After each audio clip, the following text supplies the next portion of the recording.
पसंद आएगा। तो ये सब बेकार की बेमतलब की बातें होती हैं। जो अच्छा होता है वो अच्छा होता है। हमारे देश का क्या, संसार के देश का यूथ बहुत समझदार है, बहुत सेंसिटिव है। हर आदमी में भावनाएं हैं, हर आदमी में वो है। तो इसीलिए मुझे कोई आश्चर्य नहीं हुआ। मुझे मालूम था ये गाना हिट होगा। हाँ, कुछ चीज़ें ज़रूर मुझे जैसे लोगों ने बोली जब पिक्चराइजेशन देखने के बाद और गाना सुनने के बाद, कि सबसे बढ़िया बात लोगों ने ये बोली, जो लोग तो रिक्रिएशन शब्द ही समझते हैं क्योंकि लोगों ने रिक्रिएशन शब्द का इस्तेमाल किया है, कि मिथुन ने बहुत अच्छा रिक्रिएट किया। तो मैं मिथुन की भाषा बोलता, रिक्रिएट नहीं किया, रीअरेंज किया है। वो गाना था, उसी गाने को इन्होंने, क्योंकि जब मैं मिथुन जी से मिला था और मैंने कहा था कि गदर के गाने बनाने और ये 2 गाने रहेंगे, तो 2 सेकंड को इस सन्नाटे में आ गए। वो आज तक मैंने नहीं पूछा क्यों सन्नाटे में आए, लेकिन वो सन्नाटे में शायद इसलिए आए होंगे कि उसको मैं कैसे रीअरेंज करूं और उसकी आत्मा को कैसे रखूं। और मिथुन जी ने मुझसे एक ही चीज़ कही कि मैं उसकी आत्मा को रखना चाहता हूं, ना एक वर्डिंग चेंज करना चाहता हूं, ना धुन चेंज करना चाहता हूं, ना अपनी तरफ से कोई कुछ ताने लगाना चाहता हूँ। जो है, जो गाना है सो गाना है। और हमने कहा कि भाई हम उदित जी को लेंगे, तो बोले बिल्कुल उदित जी के अलावा कोई हो ही नहीं सकता। हाँ, उत्कर्ष के लिए अगर गाना है तो वो कोई नया सिंगर गा सकता है, लेकिन सनी के लिए तो यही होंगे, इसके अलावा कुछ हो ही नहीं सकता। तो ये बात पहले दिन से क्लियर थी। और पिक्चराइजेशन के बाद बहुत सारी जगह से मुझे फ़ोन आ रहे हैं कि गाना कमाल है, ये सनी अच्छा है, अमीषा अच्छी है, तारा सकीना की जोड़ी क्या लग रही है, क्या गाना है, क्या गाया है इन्होंने, और ये कहाँ थे इतने सालों से, लोग पूछ रहे हैं इनके बारे में। और मिथुन ने कमाल कर दिया। और एक और बात आ रही है कि यार अब हमने तो क्या किया, बक्सों से अपने शादी के जोड़े निकालने मेरी बीवी ने शुरू कर दी हैं, और मेरी कपड़े, मेरे पुराने कपड़े निकालने शुरू कर दिए और देखना शुरू कर दिया है जरा उनको कि यार आपने ऐसी चीज़ें याद दिला दी हमें।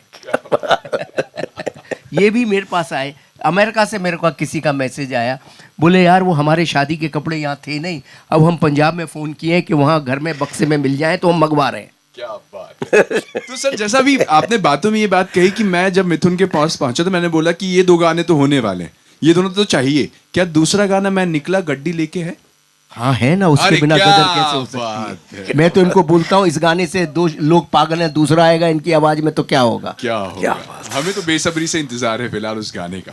लेकिन अब क्योंकि अभी हमने इस गाने की बात करी है, आपका और उदित सर का तो ऑलरेडी सनी पाजी के साथ, अमीषा जी के साथ ऑलरेडी एक बार काम हो चुका है इस फिल्म को लेकर, बट सेकेंड टाइम, क्योंकि ये सवाल शायद है कि ऐसा था अनिल जी, मुझे लगता है कि आपसे सबसे ज्यादा लोगों ने पूछा था कि गदर 2 कब लेकर आ रहे हो, लेकिन इसके लिए इतना 22 साल का इंतजार, आपने खुद को कैसे रोका? देखो, मैं हमेशा से गदर 2 चाहता था, हमेशा से। और पार्ट 2 के चल भी शुरू हो गए थे, तो डिस्ट्रीब्यूटर्स मुझे बोलते थे, इवन जी वाले भी बोलते थे, सनी सर से भी कभी बातें होती थी कि इस पर कभी सोचते हैं। और सनी सर क्या है, बहुत उतना ज़्यादा कॉमर्शियली, उतना ज़्यादा माइंड वो उस तरह से सोचते नहीं हैं। सनी सर बहुत विनम्र हैं और लेकिन फिर भी कभी कभी दुबी ज़ुबान से बोलते थे, कोई कहानी आई? मैंने कहा नहीं सर, आई नहीं है कोई। मैं भी बोलता था बनानी है, ओ शर्मा जी देख लेना सही हो। मैं बोलता था तो बोलते थे देख लेना सही हो, वो बोलते थे तो मैंने कहा आई ले। ये हमारा किस्सा मेरे को कम से कम 100 कहानियाँ लोगों ने सुनाई, गदर 2 की कितने राइटरों ने सुनाई। मैंने खुद 10-20 कहानियाँ सोची। शक्तिमान जी को हमेशा बोलता था कि भाई गदर 2 की कोई कहानी लाओ, गदर 2 की कोई कहानी लाओ। आई नहीं रही थी। और मैं गदर 2 को के ब्रांड को यूज़ नहीं करना चाहता था। मैंने कहा जब मेरे पास बॉम्ब आएगा तभी फोड़ूंगा, उससे पहले नहीं फोड़ूंगा, क्योंकि एटम बॉम्ब भी नहीं, एटम बॉम्ब होना चाहिए। गदर 2 एटम बॉम्ब था, भारत की सबसे बड़ी हिट फिल्म है। उस वक्त लोग अपनी फिगरें बोलते रहते हैं, कोई बोलता 10 करोड़, कोई बोलता 15 करोड़, कोई बोलता 17 करोड़। मेरे पास तो हिसाब ही नहीं है कितने लोगों का फुटबॉल था। मुझे इतना मालूम है कि 8-8 शोज होते थे एक एक दिन में। रात को 2 बजे का भी शो है तो सुबह 5। मतलब ये आज के लोगों को ये बात समझ ही नहीं आ सकती है जो मैं बात कर रहा हूँ, कि कैसे हो सकता था कि 5,000 लोग बैठे हैं रात में और खाने बन रहे हैं और लोग जो है ट्रैक्टरों पे बैठे हुए हैं। ऐसा कैसे हो सकता है? ये बात आज के जनरेशन के दिमाग से परे है ये बात, क्योंकि ऐसा विजुअल कभी किसी ने देखा ही नहीं। तो वो एक ब्रांड है, वो एक ऐसा, वो ब्रांड से भी ज्यादा मैं कहूँगा इमोशन है पूरे भारत का। वो जो पूरे भारत के इमोशन के संग मैं नहीं खेलना चाहता था। गदर 2 के संग जरा सी भी मेरी गलती से ब्रांड के लिए अगर मैंने की तो खा जाएगी भारत की जनता मुझे कि ये क्या कर दिया आपने।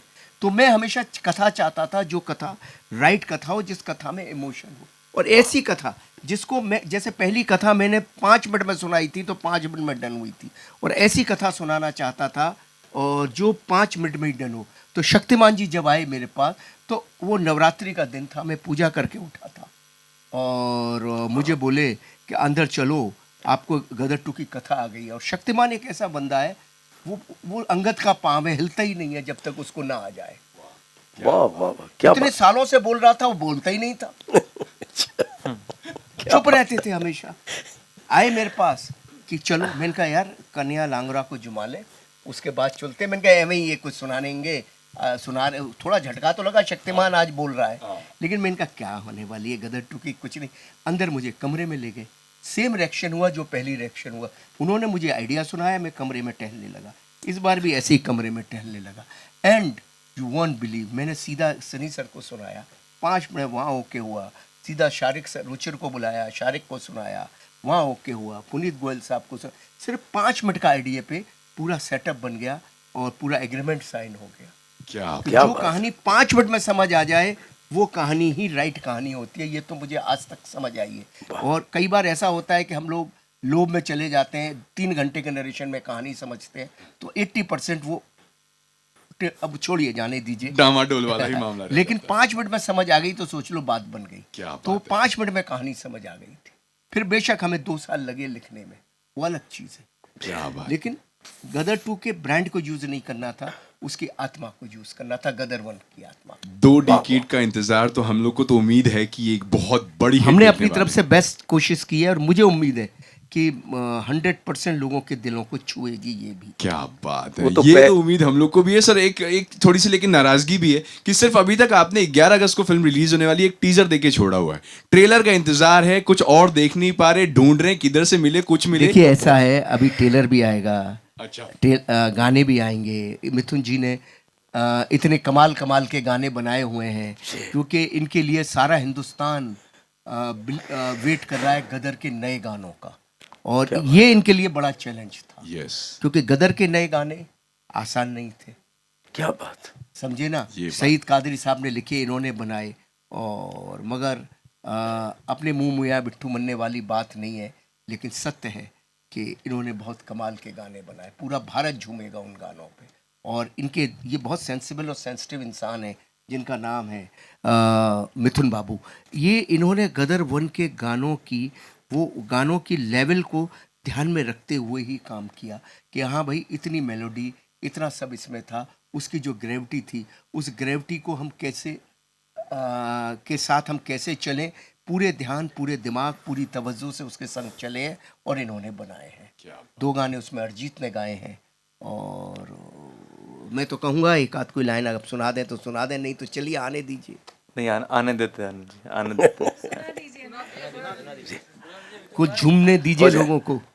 हाँ, थोड़ा तो सर देखिए, मुझे ऐसा लगता है कि बहुत देर से, जैसे मेरे पास इतने सवाल हैं इस फिल्म को लेकर, क्योंकि इस फिल्म को मैंने तब भी देखा था जब मैं सिर्फ स्कूल में जाता था, और मैं अब देख रहा हूँ जब मैं खुद एक जॉब वॉब करने लग गया हूँ, अपनी जिंदगी परिस्थितियां समझने लगा हूँ। ऐसे हमारे में बड़े सारे दोस्त हैं जो आपसे कुछ सवाल पूछना चाहते हैं, लेकिन हाँ, ये कंडीशन पर मैं इनको सवाल पूछने दूंगा आगे कि उनके सवालों के बाद आपको हमें एक तो ये गाना दोनों लोग को साथ में सुनाना होगा, और वो कौन सा एक ऐसा नया गाना है जो आने से पहले हल्ला मचा दिया है, और उसमें अरिजीत सिंह और आपका कमाल है, तो उसके बारे में भी हम जानेंगे। मैं ऐसा कह सकता हूँ, मिथुन ने जीवन में बहुत ब्यूटीफुल गाने बनाए हैं, पर मुझे ऐसा लगता है एज ए डायरेक्टर, ये मिथुन जी के जीवन का बेस्ट कार्य है। क्या बात है, बस इतना बोल देता हूँ, इससे ज्यादा कुछ नहीं बोल सकता। गाने इन्होंने बहुत हिट बनाए, मगर ये इनके जीवन का बेस्ट कार्य है, ये मैं बोल देता हूँ। क्या बात, फिर तो इसके बारे में जानकारी लेनी जरूरी है ना। हर आदमी ग्रो होता है, हर आदमी अच्छा होता है, हर आदमी आगे बढ़ता है, और उसके जीवन के काम बढ़ते चले जाते हैं।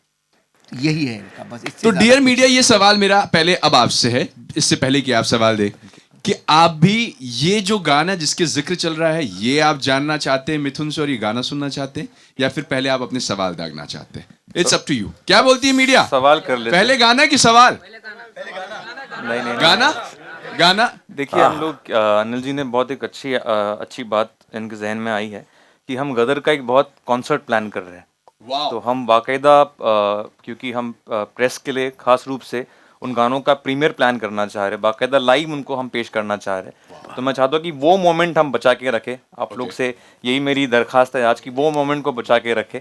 मैं कुछ गाने के बारे में ज़रूर कुछ ट्रिविया शेयर कर दूंगा, लेकिन पहले हम कुछ सवाल कर लेते हैं जो उदित जी से भी आप लोग जानना चाहते हैं, अनिल जी से भी, फिर आगे बढ़ते हैं। डन रहा। सो डियर मीडिया, अब आपकी बारी है, आप अपने सवाल पूछ सकते हैं। शर्मा जी, आपने कहा कि गदर जो थी वो आइटम बम था, तो इसको आप क्या कहेंगे?